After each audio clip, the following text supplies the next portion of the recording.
And thank you to everyone for coming out. Thanks to everyone at Shelf Life Books. I love Shelf Life. I was just talking in the kind of green room. I go there lots.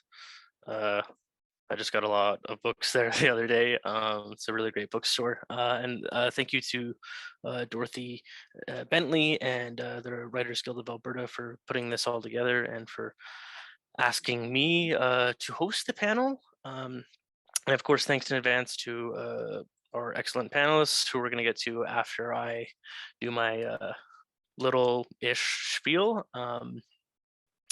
I know for a lot of people, this week has been pretty horrifying week news-wise. Here in Alberta, this past weekend, there was a police shooting, and a South Sudanese man, Lajor Tuel, a former child soldier, who was suffering from a mental health crisis, was killed. This isn't an uncommon event across the country. Police doing check-ins for mental health incidents and things not getting de-escalated and out of control. And also this week in Texas, Governor Greg Abbott is trying to have gender confirming care for transgender youth redefined as abuse, and asking the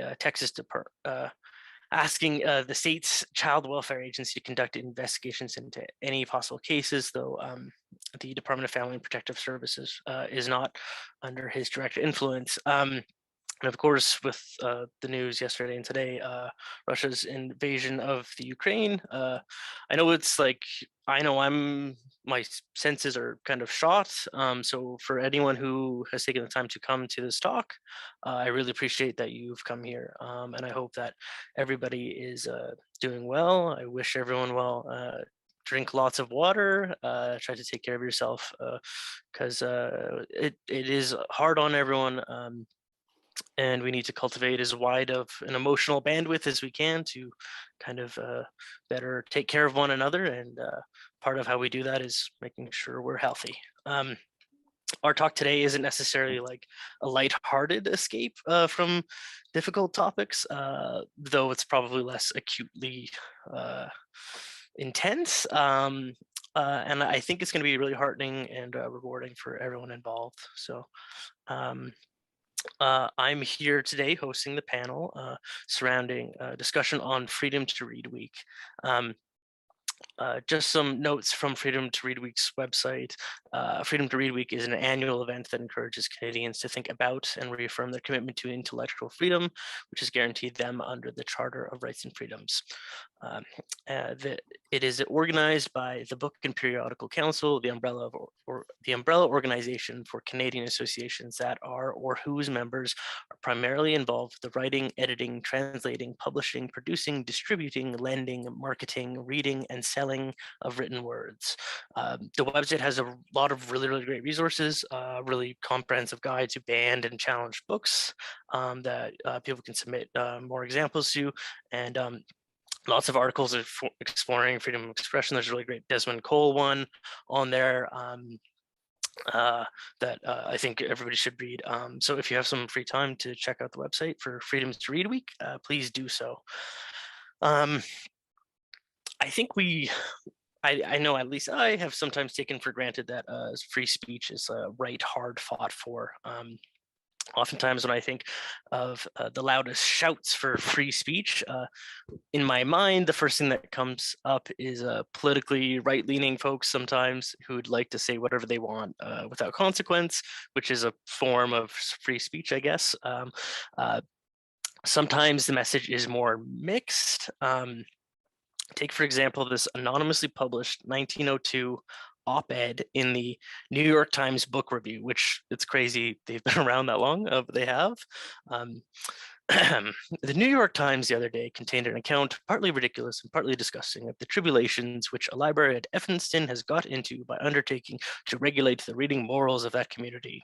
It appeared that the chief censor was the librarian, and her principle of exclusion was simple. Any book that contained any sentence to which the respectable person objected was thereupon taboo. At least that is the only way in which we can account for the fact that pretty much all the recent novels that amount to anything or have anything to say were on the blacklist of this singular particular institution, to interfere with the reading of other people and to insist that they shall read nothing but what you think good for them is a form of busybodyism, in the pursuit of which much annoyance may be inflicted. If the prurient prudes find in something a current book which it would not be good for such a child to know, the offending volume must therefore go. It matters not that it may be a work of genius by a writer of distinction and bear the imprint of a respectable publishing house. If somebody with a cultivated sense for indecency finds it indecent, it is doomed. On such principles, the volumes on the shelves of the Evanston Library will soon be reduced to the goody-goody class, which no sane soul can find interest in reading. What sort of protection to the public morals is it to prescribe any book that any old woman of either sex and of any age may find immoral, and then to publish the fact of that proscription? One would rather live under the Russian censorship than under that. The Russian censor is at least a male. Kind of a shocking op-ed. The New York Times Book Review had a big history for kind of public discourse like that. So obviously some of us have different ideas of what free speech constitutes. For some of us, it's, well, I want to read anything. I want fun things. I want, manly things. What startles me most is that if you read this 1902 op-ed, which is anonymously penned, which was the House style at the time, with misogynist overtones, that complains about people with a cultivated sense for indecency, sensitive people, things like that. If you tweaked the register of this complaint a little bit, it could have come from the internet in 2022 without much change. So this is obviously something that we're thinking about that has a long history of being debated. I think that the right to write truthfully with respect to your own experiences and the right to read widely and without censor are two expressions of the same principle. It is really those most volatile voices in the Canadian public sphere that are censored, such as public pseudo-intellectual Jordan Peterson, who, receiving criticism for his inane and hateful babbling, has simply become richer and now enjoys a larger platform than ever merited before. More often, the marginalized, mindful, and sensitive culture workers those who question the status quo and share uncomfortable realities with us are victims of censorship. For example, Derek McCormick's most recent book of fiction, boldly titled Castle Faggot, was briefly delisted from Amazon's marketplace near its release, presumably for said title. Just one example in a long history of books written by queer writers subject to charges and accusations of obscenity. Looking outside of Canada as well, recently, Art Spiegelman's iconic graphic novel memoir, Mouse, which details his difficult relationship with his father a Holocaust survivor. Just last month, a Tennessee school board removed Mouse from its school curriculum. Addressing this controversy and reviewing the school board members' meetings himself, Spiegelman cites several of those concerns about Mouse as too crude of an account of the Holocaust, and details what the school board was looking to replace it with. What we need is a book that shows that the patriotism we can proudly feel for having liberated the Jews from the camps. Spiegelman concludes, even if they say they're willing to teach the Holocaust, they want a fuzzier, warmer, gentler Holocaust that shows how great the Americans were, and turns to ask of us, this is a dangerous world. It's getting more dangerous. Are you going to try to confront it in a way that's useful, or hide your head in myths and stories that are heartwarming? In 1988, the Soviet Writers' Union invited Canadian writer Douglas Glover and others to tour the Soviet Union, a country that no longer exists, to meet writers and publishers and promote amicable intellectual exchange. Writing about his experiences at the time, Glover relates these anecdotes. The Soviets have massively popular literary magazines in which novels appear in serial form much as they did in the time of Dickens, Dostoevsky, and Tolstoy. What these magazines print often dates from the Stalin and Brezhnev eras. Comparatively little contemporary writing appears in the official press, yet huge chunks of Soviet literary history are simply missing.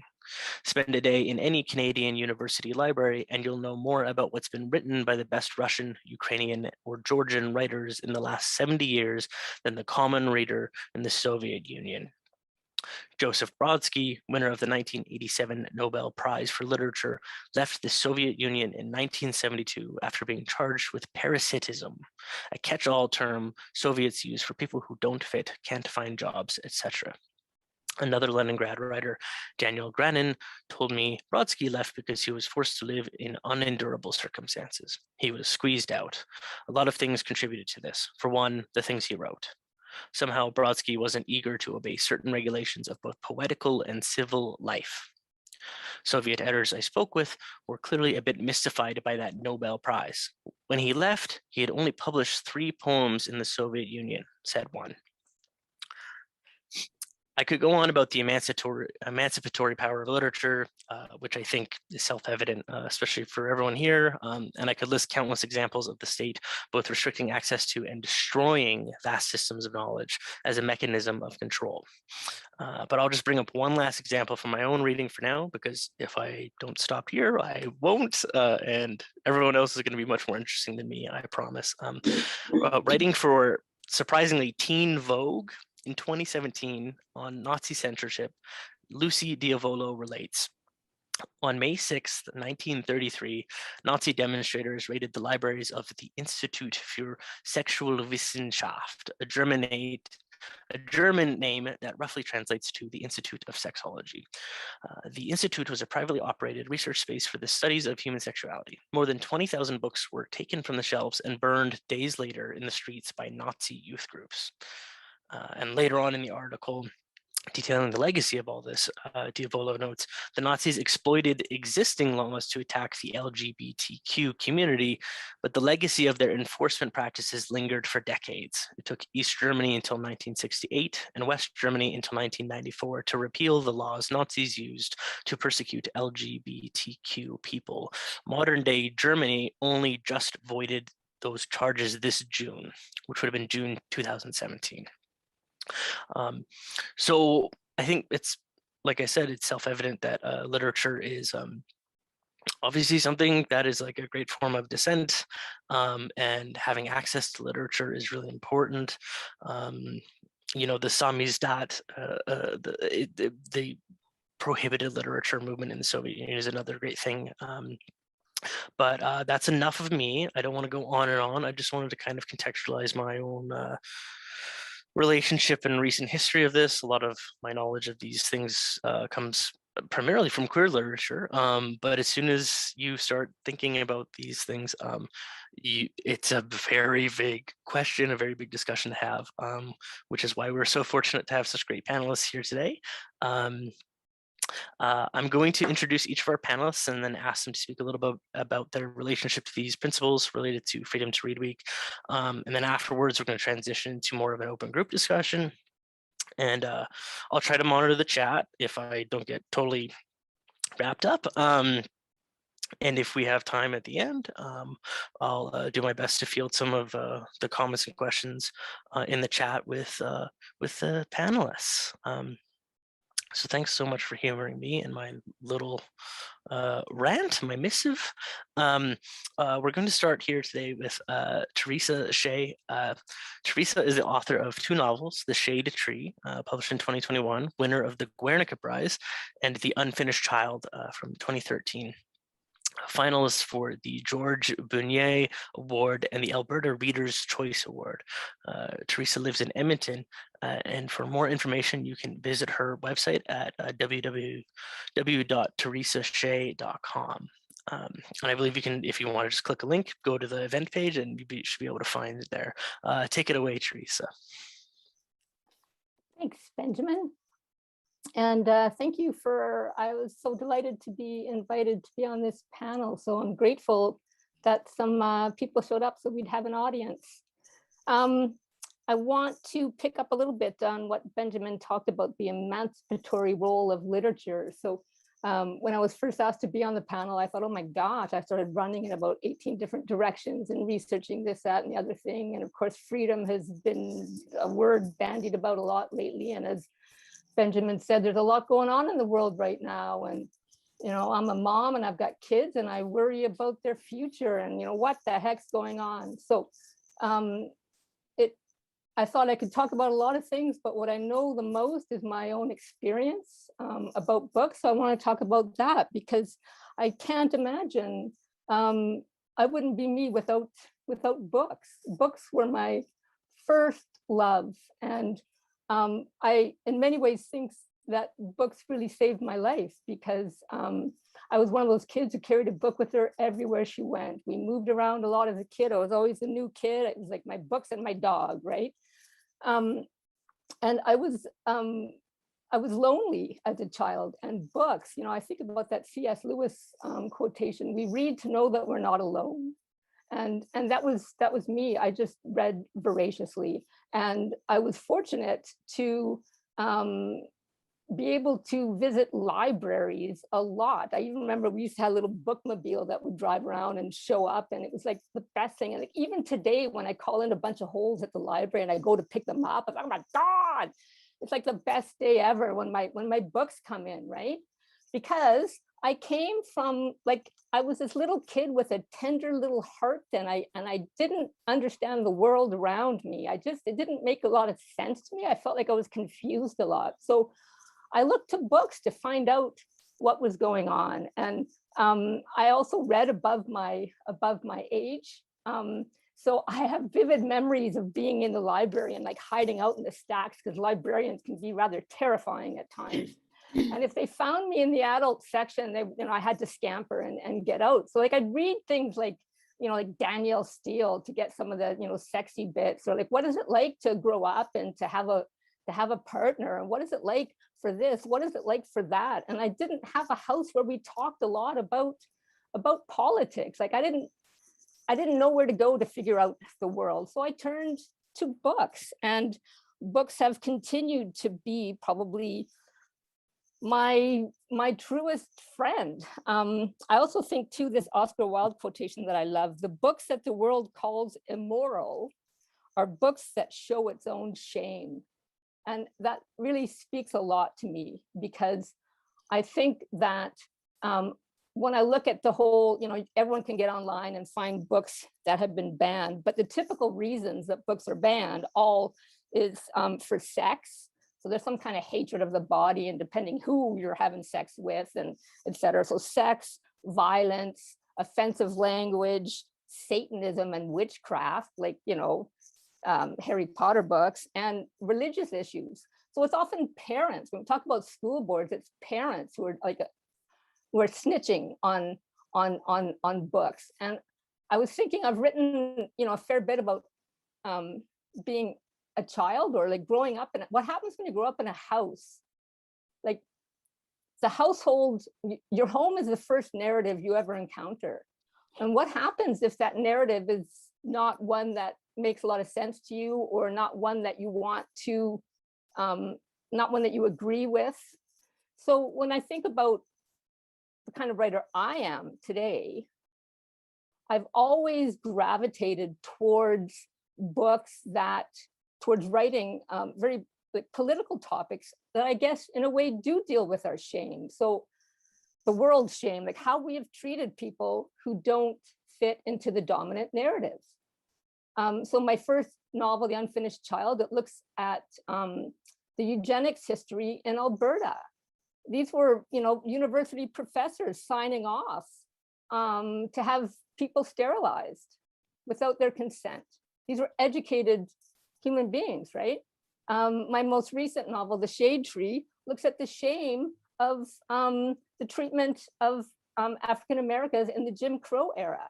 And interestingly, people often will write, like in reviews, they think my novel is set during slavery. Well, it's not. Slavery ended in 1865, but Jim Crow was another set of, it was slavery with different words, right? So the shame of how we treat people, the shame of, you know, anything outside of the dominant culture. So again, with the rise of white supremacy, like we're dealing with this all over again. You know, another war, like have we not learned? Are we not? My older son said to me today, so sweet, you know, like out of the mouths of babes. He's not that young, but he said, you know, when I think about World War II, I think, okay, well, I kind of can get that because they probably weren't that smart back then. He said, but I kind of thought we'd be a bit better now. And books have helped me to be better.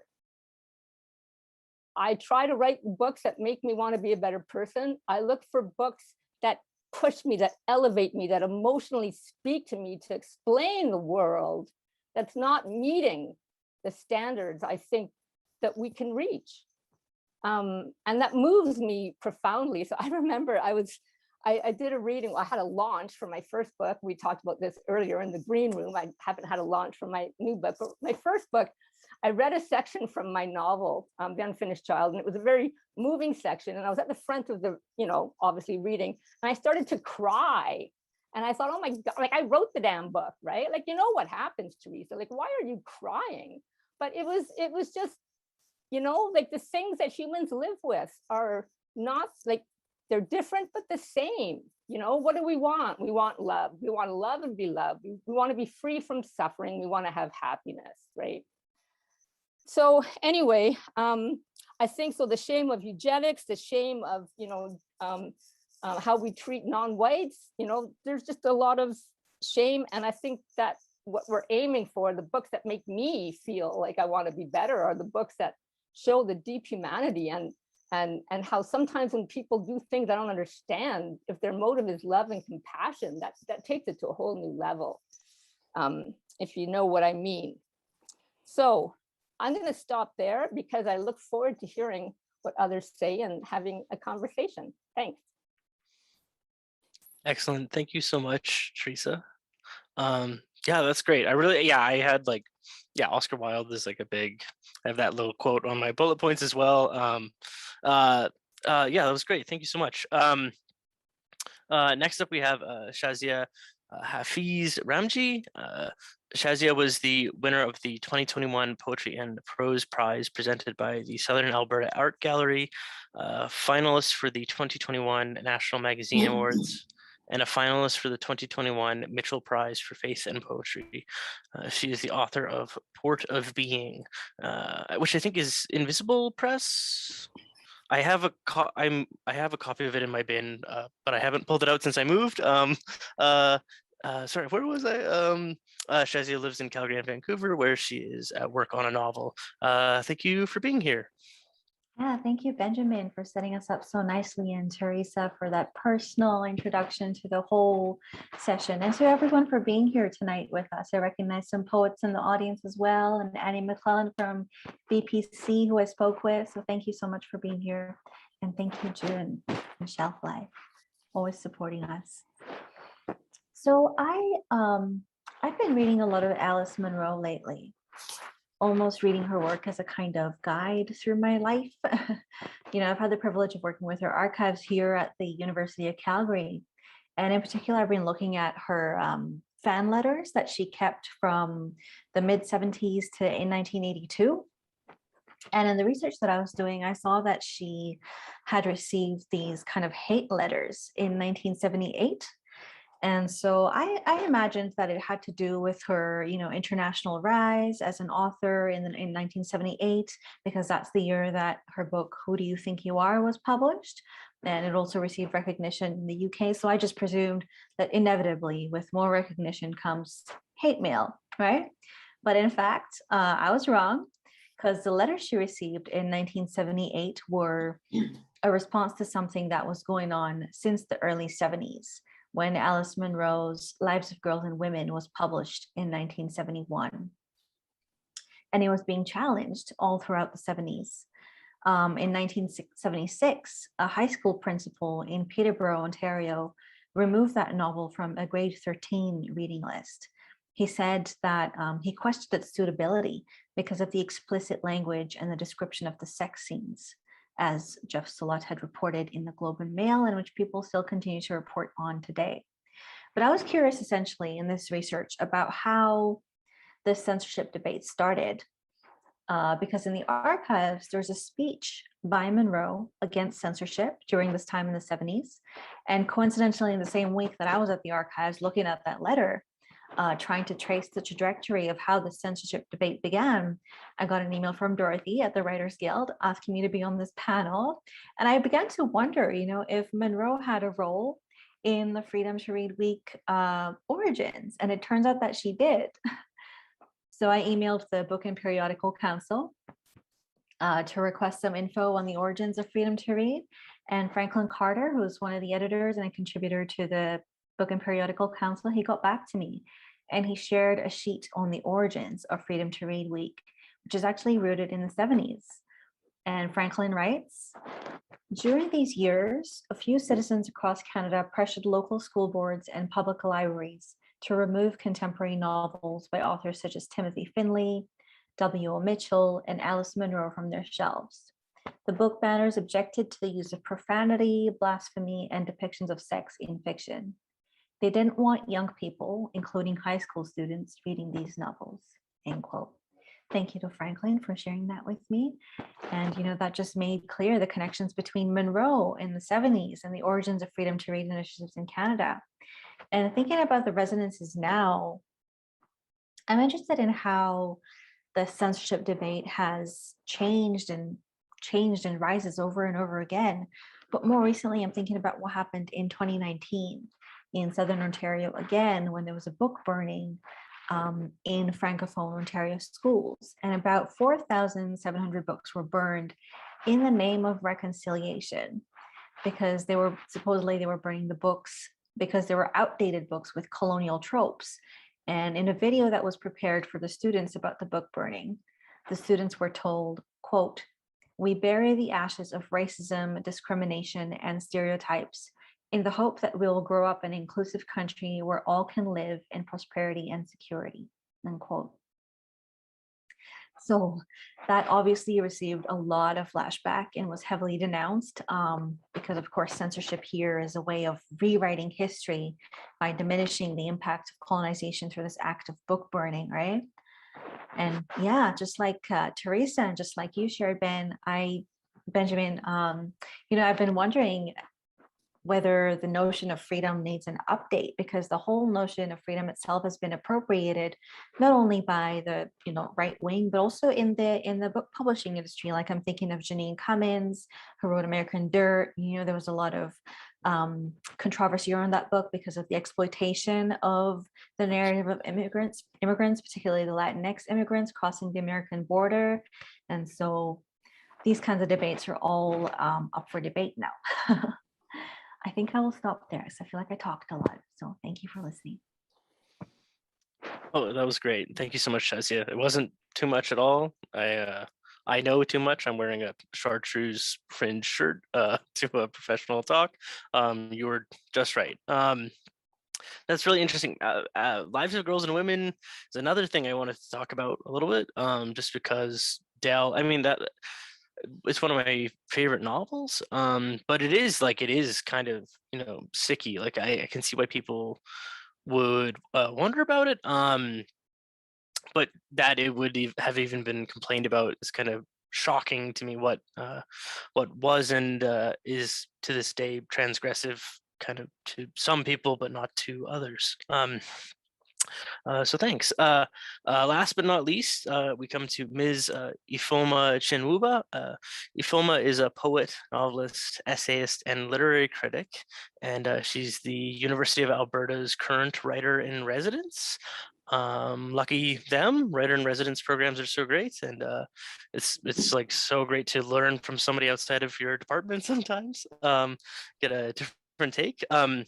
She holds a master's in political science from the University of Lagos, Nigeria. Her career in the Foreign Service of Nigeria culminated in her appointment as ambassador to Côte d'Ivoire. Her writing career went in tandem with her diplomatic one. So far, she has published 5 books. They include 3 full-sized award-winning novels, a drama in verse, and a juvenile novella. Her Waiting for Maria was longlisted for the Commonwealth Writers' Prize in 2008. Ms. Chinwuba's diplomatic service transported her to numerous countries. The places that struck her most are the Canadian Rockies, the Rift Valley in Kenya, the Victoria Falls in Zambia and Zimbabwe, the Holy Lands, Israel and Palestine, and the ancient city of Ephes in Turkey. I'm not sure how to pronounce that. Thank you so much for being here, Ifoma. I'm really excited to hear what you have to say. Thank you, Benjamin. Thank you, Writers Guild of Alberta, for inviting my perspective as a writer on access to books, right to reading, book ban, the whole lot.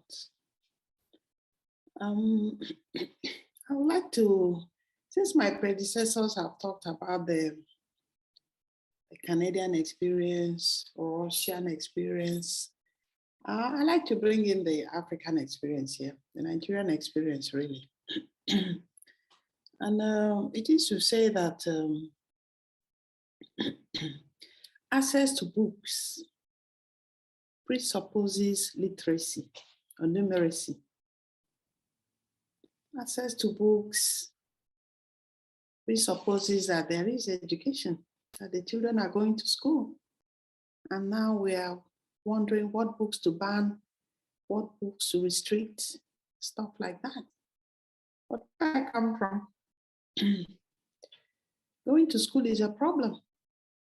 The ability to even go to school is a big issue because we have a problem of insurgencies. And I'm sure you have heard of Boko Haram, the Boko Haram terrorists that have been terrorizing Nigeria for the past 10 years, 12 years.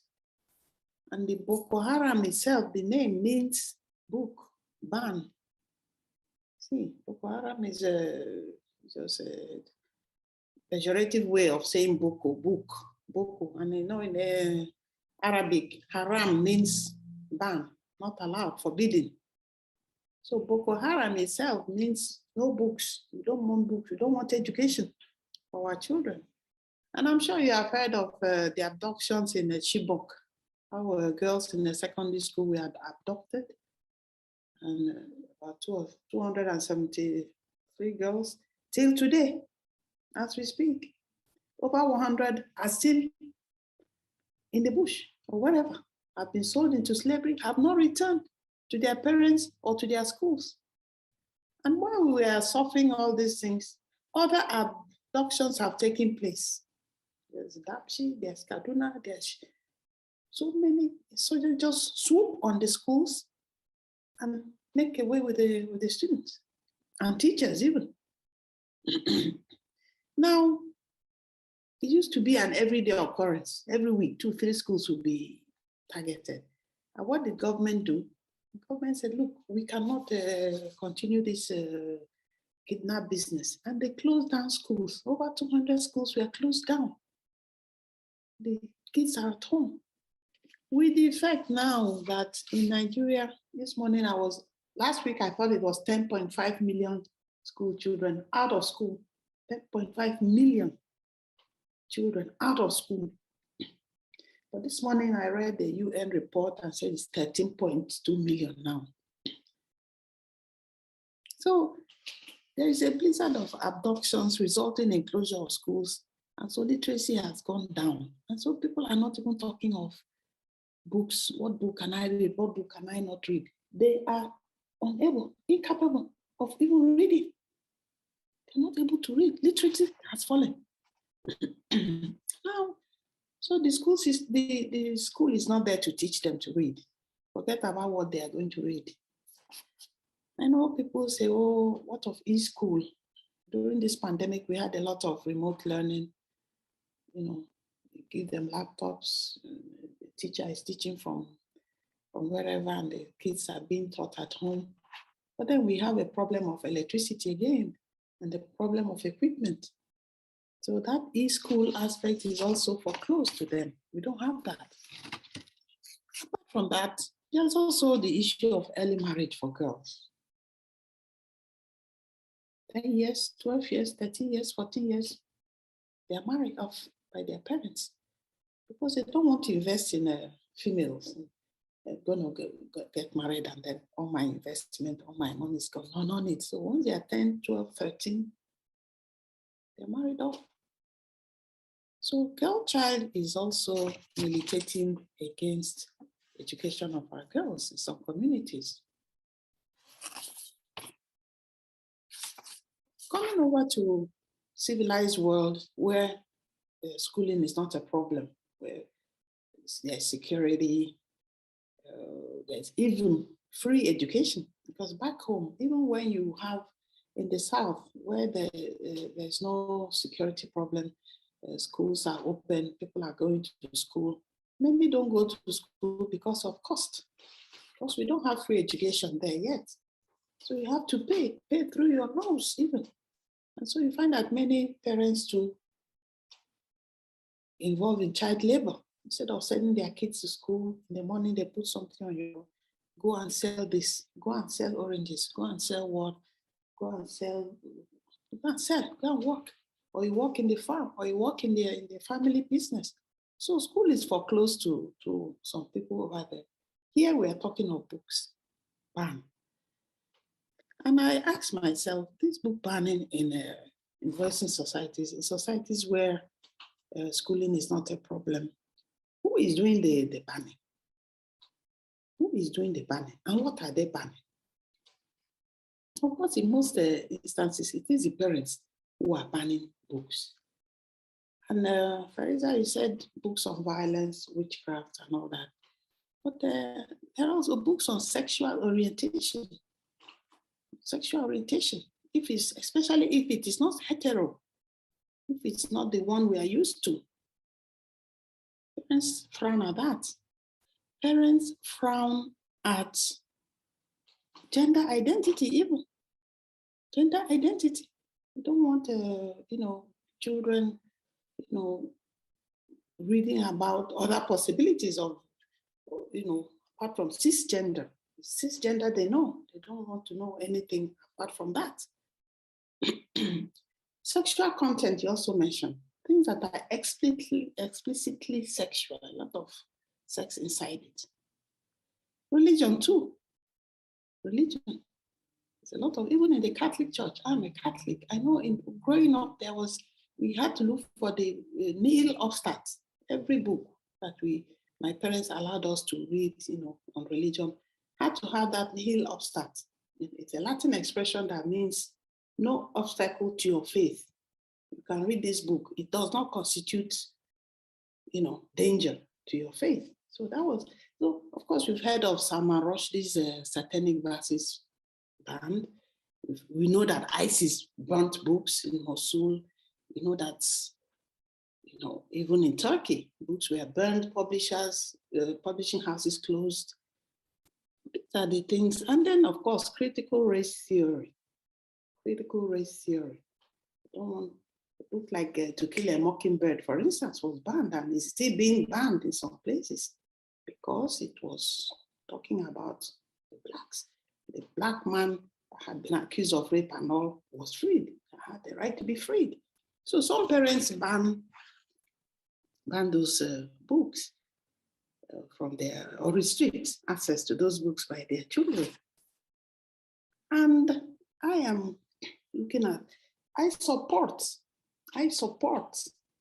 restriction of certain books to that youth, that young demographic. I support it because if you do not agree that a girl of 10 or 12 or 13 should get married, if you do not agree that a young man should involve in such sexual, why do you give him a book on sex to read? What does he do after he reads about sex? What does he do? Why should we restrict? Why should we put guardrails that children cannot have access to alcohol until they are 18, cannot have access to cigarettes until they cannot even vote, because their mental ability at that time cannot process, it's not developed. Why do you introduce them to sexual material, to gender identity? Why would you do that? if you can introduce them to that, allow them to get married at whatever age you allow them to read the books. So I would opt for what the equivalent of parental guidance, PG. Some movies, they put PG. That is, a kid cannot process this thing at this tender age. So let the parents watch, maybe walk him or her through that movie. The same with some books. In my view, so we should not give free access to every book, to every child. Suppose a child is depressive, is sad, and then he gets hold of a book on suicide. What does he do? And even in some books, they tell you how to kill yourself if you're feeling sad. It has happened, even on websites. It's an issue that could be sorted out by counseling or by medication.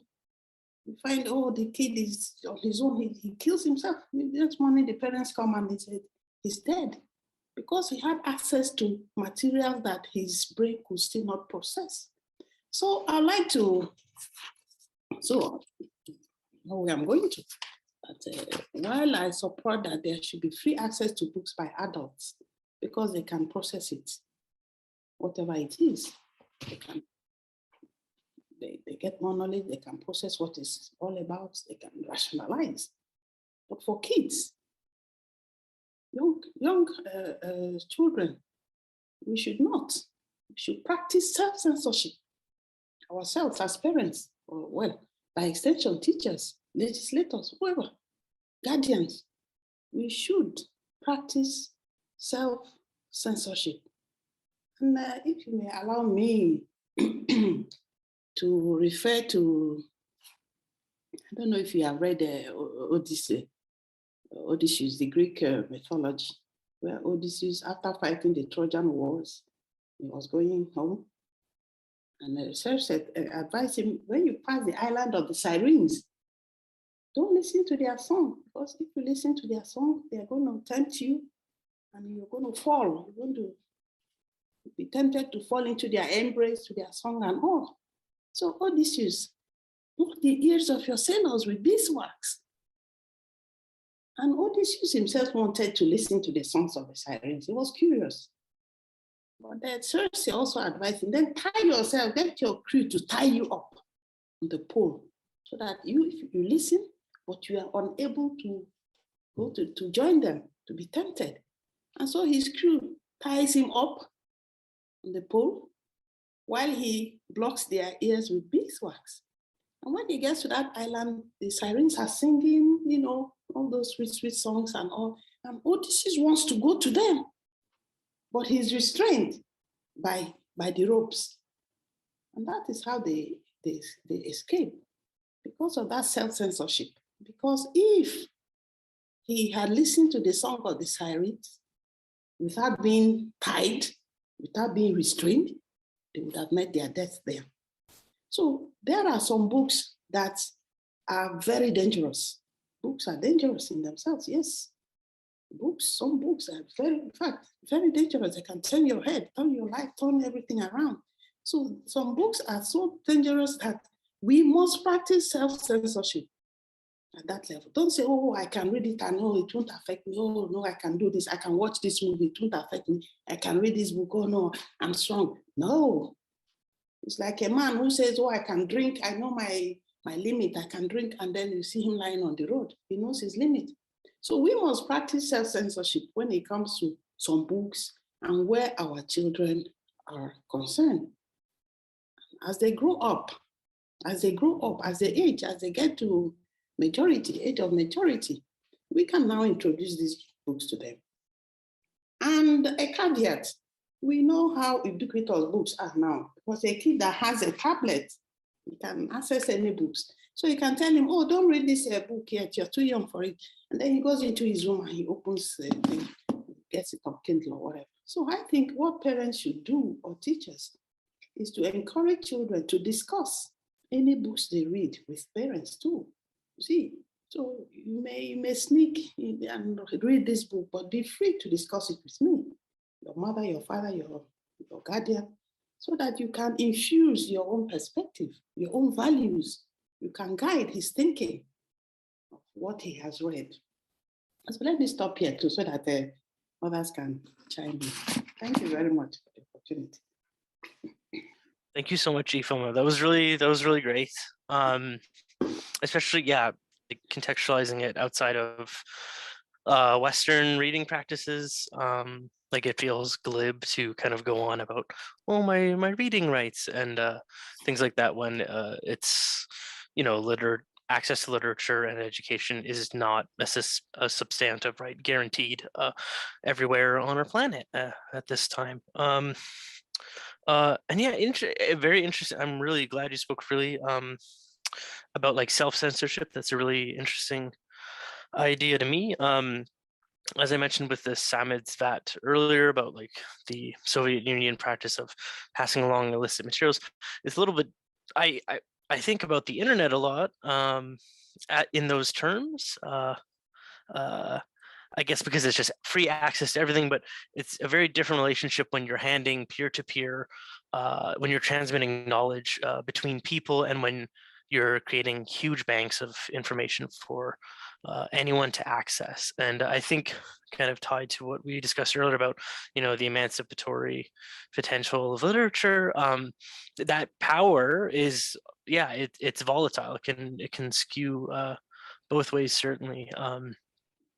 Anyway, I don't want to rant, but do any of the other panelists want to hop in, pick up on anything with each other? And then, yeah, I took like a lot of bullet points as everyone was talking. I'm kind of lost. Does anybody have any topics they'd like to take the lead with here?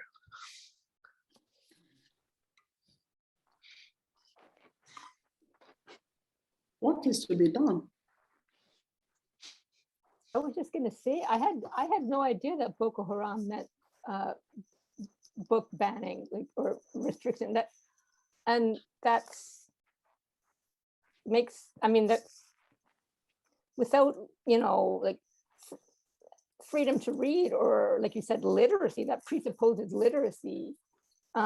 These are, you know, quite fundamentally linked to democracy, right? So if you reduce literacy, and again, like now, even like with the internet, where all of a sudden the internet will be gone, right? You have no access. But you know, having access to intellectual ideas, or to even being able to read, is the beginning of often your own freedom. I guess the one thing I would quibble with a little bit is, what if you grow up in a household with parents who don't have belief systems that you support? And maybe this is a Western, you know, thing. So for example, if you're you know, if you know, a child is gay and is living in a fundamentalist house, and like the parents are not going to help with that.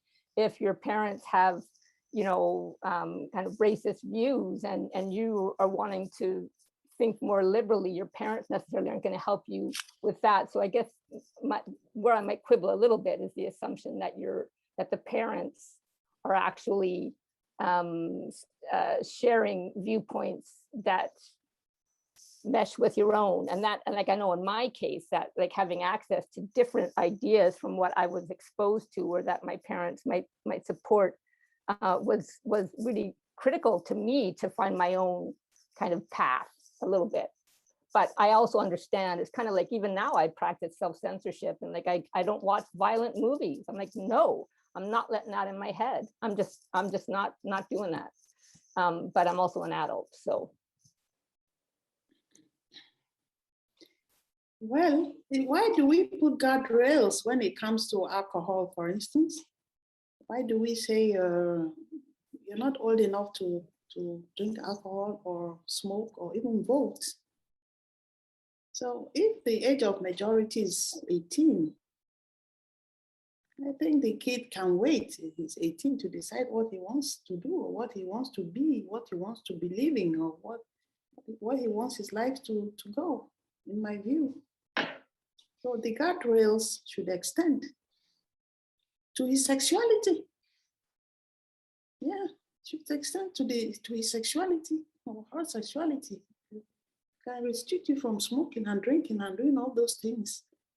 You might as well wait until, okay, we we have a saying that we all come fully made.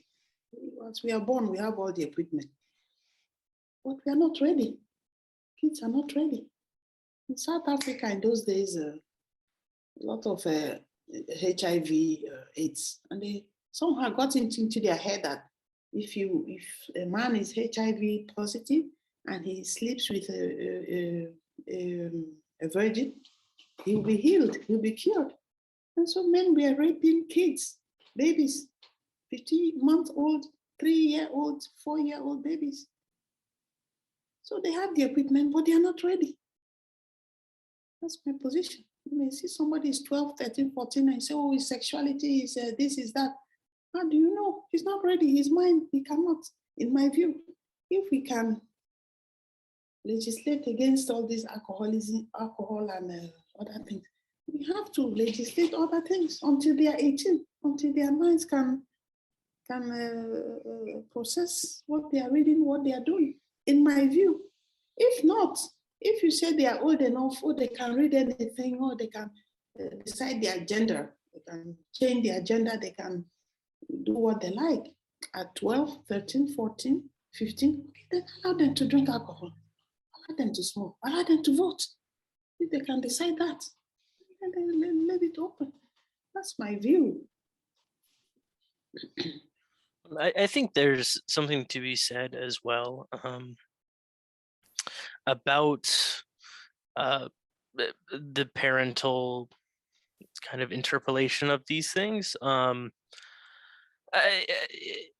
Certainly, I think, at least in my space, I grew up in a house where we don't read a ton of books and do a ton of things, and I certainly found my way into being a weirdo, even though I was on a farm and had no access to internet that worked or even many books. So, I certainly hope for everyone that they are able to find themselves. And there is an interesting gap between what we do and we don't legislate. And I guess it just makes me think about just like anything under prohibition,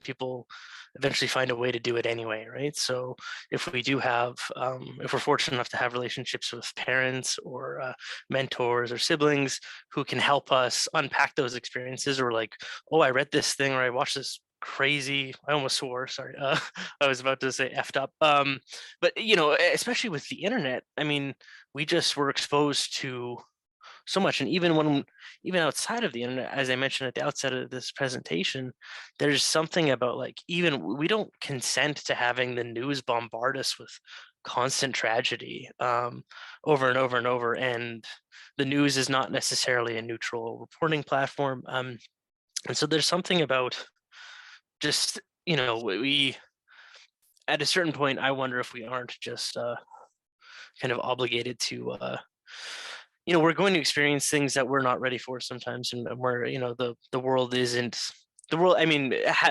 referring to it as handrails or guidelines, like that, they're only so useful insofar as they match the world, and the world is just, it's what it is, right? It's quite difficult. But thank you for sharing your views on that. I know it's hard to talk about things at all ever, right? Especially because we're in a very reactionary culture as well, which I also blame on the internet, which I love the internet, but it terrifies me.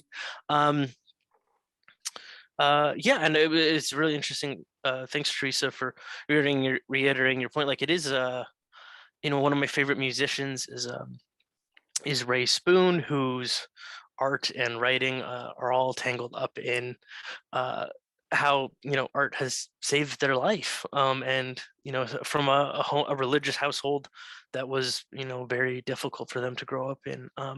So I think there's certainly something to be said there. Yeah. Geez, I have too many thoughts. Anyone else have anything that you wanted to pick up on from anyone's chats? Yeah, I just appreciate what you said, Benjamin, about, essentially life finds a way, the Jurassic Park line where, if you want something, you will find it regardless of any intervention, because I wouldn't have ended up being a poet if my mom had been with me all the way, through, because I grew up in a very fundamentalist household and I love my parents and I still do, but, we have very different values still today, even today. But that doesn't mean that I love them any less. There's my ability to, it's taken a long time, but it has come through for me to exist alongside them, for me to love them, and for them to accept who I am and what I want to do with my life and how they see what I should be doing with my life. And I think that's what books have taught me, really. It's just that there will be a way, it expands the range of possibility of what we see as our life. It allows us to intervene in the stories that we're told to make a story for ourselves.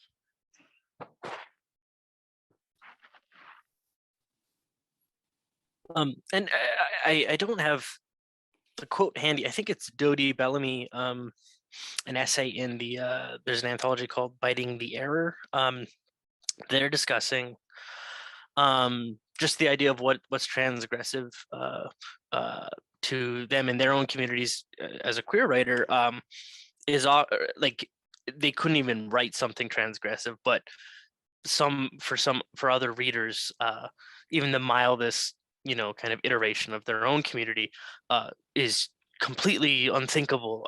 So we have these degrees of understanding and separation that kind of toss this whole question.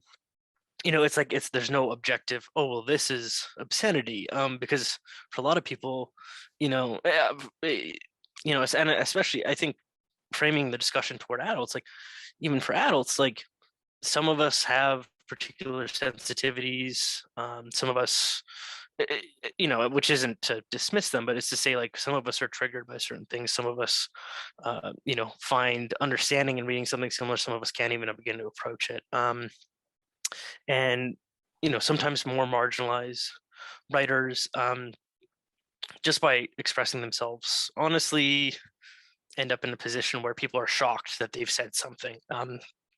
Even the article I mentioned earlier on Freedom to Read Week, Desmond Cole, he's like, he's a really, really great public intellectual here in Canada. But he's always like, when he gets interviewed for the national news, he says, let's start the conversation here, because I'm tired of starting it here just because you're shocked or you're surprised, right? And it's kind of an incredible perspective of just saying, I know the gap in your knowledge here. I know that this exists. Here's where we're going to start, and you can handle this part on your own, or we don't need to have the discussion, right? Which is kind of incredible, because as soon as you're talking about free speech, people get a little squirrely, I find, as soon as you start to say free speech, and here's our set of ground rules, right? Because we assume it's some kind of anarchic sentiment as opposed to a mindful pursuit of how we take care of each other and how we teach each other. Well, I think too, I want to talk about, I mean, maybe you guys can name a book, or maybe you remember a book where, I remember when I was living in Montreal, I missed my metro stop because I was so engrossed in a book, and it was actually The Metamorphosis by Kafka. I just like, oh my God, he turns into a bug. Like, what the heck is going on here? I was so engrossed in this that I looked up, like, where am I? And I had to get off and run around and go someplace else. And I guess that's kind of a weird thing, but I want to talk about too, like, just the clearly there's great power in language and ideas, but also the wonder that we get exposed to. So we can get, because that's kind of a politics as well that maybe we don't focus enough on, is the possibilities and the hope. It's so much, like, I don't know if you've tried to write a happy story. It's so much harder to write something, happy than something that's, but anyway, so to engage with wonder and possibility and hope and sentiments that elevate you, which is, again, it's kind of weird to talk about, Gregor Samsa turning to a bug, but that was such like, what did that do to me? I don't even know what it did to me. Like, sometimes I don't even have words to describe what happened to me when I'm reading, but something has happened, and like there's some emotional shift or something else where I just look at the world a little bit differently. And I think that's not to be lost in the whole politics of language, I think. Yeah. Well, as I said, if I may come in, books play a very important role in our lives, especially, I mean, all the knowledge you can think of in the world is contained in the books. All the knowledge out there, if you can read, whatever it is. You go to the bookshop now, you know, people, sometimes you ask people, what do you do? And they say, I'm a writer. But everybody's a writer now. You go to the bookshop, you see some books written by politicians, by celebrities, by medical doctors, psychologists, lawyers. Everybody writes. Everybody writes, either to impart something, or maybe something has happened to them in their memoirs, and they want people to know how I escaped, how I, So everybody writes now. So there's books out there. And you see, some books some subjects, some topics are embarrassing. Embarrassing for maybe your parent, for you to ask your parent or a friend or a teacher. But a book, you're not embarrassed with a book. See, you are there with a book, whatever it is, it tells you how it is, and you are good. There's no shame.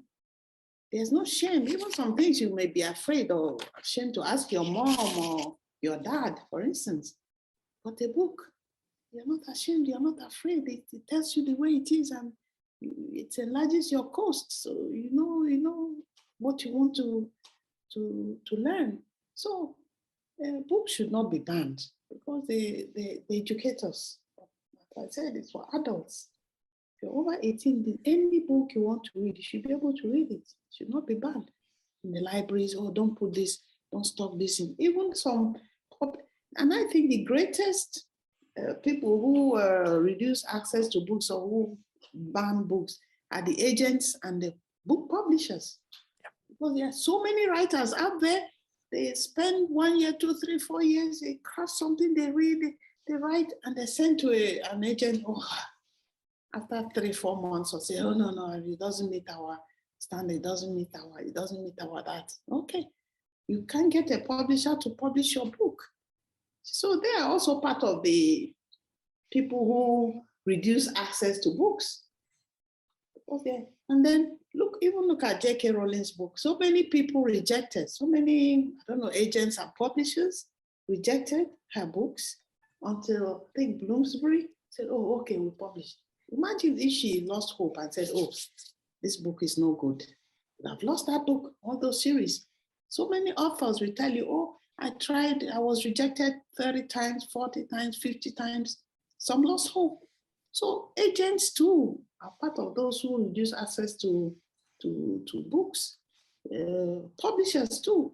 Sometimes they tell you, oh, we don't want to deal with hate, any books on hate, any books. Why not?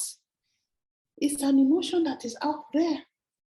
It is part of our lives. You hate, people hate.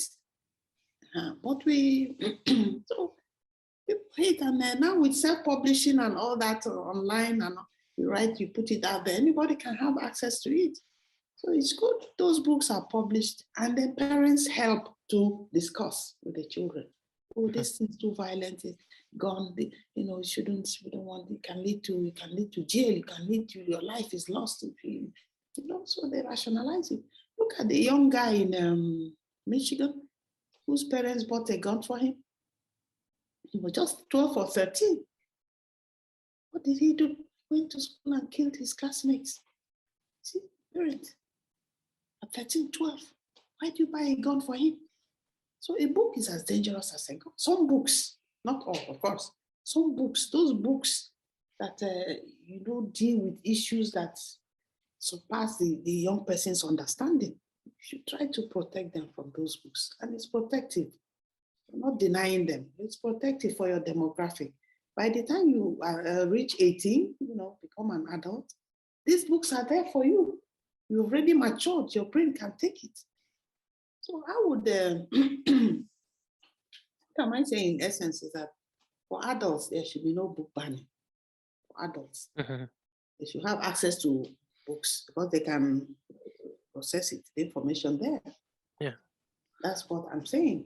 That, for adults, legislators and governments, autocratic governments that we heard that in Turkey, for instance, in 2018, they burnt over 300,000 books in Turkey. Burned so many books. And jailed some authors, even jailed some publishers, closed down publishing houses because they tried to control the mind of their citizens. That we should not encourage, that we should frown at. Thank you. Of course. Just to pick up on what you said about like the publishing industry, I have a quote here from Matilda Bernstein-Sycamore in an article on LitHub called "Writing on Your Own Terms." I would receive responses from agents that said, "I love what you're doing here, but the publishing industry is just too conservative. But how will that ever shift if these are the people in charge of whose work gets attention?" Then there are the editors that echo the same narratives, and maybe even more jarring, there are the editors who love everything about the manuscript, but then they don't have the power to do their job and acquire the work they love. And this happens both in corporate and independent publishing. Then, of course, there are the editors and agents who say something like, "I love what you're doing here. No one else is doing anything like it, but I just don't find myself relating on a deep enough level. And so I don't think I'm the right person to truly champion your work and make sure it receives the attention it deserves." But if an editor or publisher has to relate to everything they publish, then publishing is only for the people who make those decisions. Yeah, it does seem like I think, many of us might agree that there are certain ways that experiences are commodified and certain voices and certain, and that marginalized writers are kind of jumping through hoops to perform very particular versions of their stories, and they're often not getting to express themselves in an honest way unless they hit certain buzzwords or certain kind of tropes. And in the same article, Matilda asks, we've kind of clawed for publishers to start representing a variety, like a wider variety of literature that's not just dead old white men. What guarantee do we have that those things aren't going to be clawed back? Which I'm not, I wonder if these trends will continue in publishing at all. Like, I don't know. The whole thing, the 2 times I've been published, I have no idea how it happened. It was just people that seemed to like me and didn't run away when I sent them something. But I've sent out a lot of stuff that just has gotten those same kinds of rejections, or kind of like now and then I've gotten a snotty letter saying, "Well, people don't think like this. Why would you write it?" It's like, why? I think like this. That's why I wrote it. So yeah, it's really interesting. Shazia and Theresa, do you have anything, any relationship to that with your experiences with publishing, or what you're kind of asked to do as writers? Yeah, thank you, Benjamin. That's such a great quote. And I love where this conversation is going, because it's so important to talk about how marginalized writers are asked to talk about lived experience as opposed to their aesthetic experience or the work. At least this was what happened with me initially when Port of Being came out. Because as you may know, at the end of the book, there is an author's note in which I talk about how I wrote the book during this time when I was stalked by someone who stole my laptop and my phone, and I was stalked for a full year by this guy. And I was very obsessed with surveillance, and that informs the book a lot. Like, a lot of the book is about the internet, about surveillance, about technology, about how that changes the way we interact with each other, about relationships. But when I was all the discussions, this is not about Invisible at all, but just about the advice that I received from people in general to make the book do well was to talk about this experience of being stalked. And I said, well, I don't want to talk about it. I'm not ready to talk about it. That's not what the book is about. You know, I approached my book at a slant, and that's, I think that that's true to the artistic process of writing, which is approaching things at a slant, not approaching things in the sense of, I'm going to write about stalking, and this is what stalking is. That's a very different kind of writing than I was doing at that time. And so trying to navigate that discussion and being aware of how I shaped my own narrative and had to take power of my own narrative to give my work the narrative and the recognition that it is represented in it, as opposed to it being a representation of this lived experience alone, separate from the work, was something I really struggled with. I hope that made sense. Oh, yeah.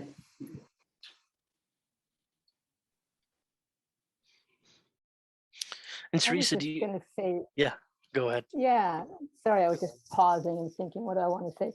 I think that, so I'm a novelist, so I've so far anyway, but so my experience in writing is that I have an idea, and then it goes through so many different versions that the people I start out with as my characters, sometimes characters show up who I had no idea were going to show up. And so the story ends up in this, not to get mystical, but it gets weird. Like, I don't know what happens. I'm just like the vehicle for some story. So I wanted to write with, in my latest novel, The Shade Tree, I wanted to write about white supremacy. And as Ifoma said, why not, like, we need to write about hate.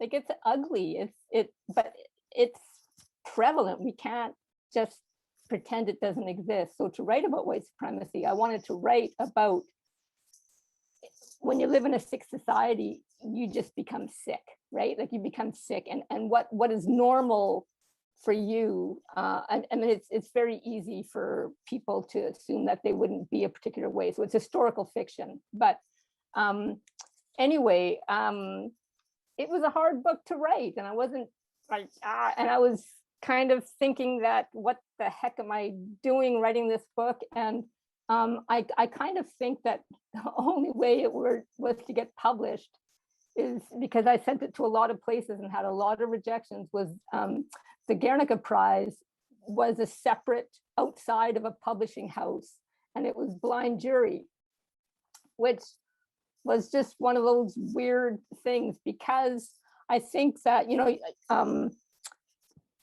I think that the publishing industry has an idea.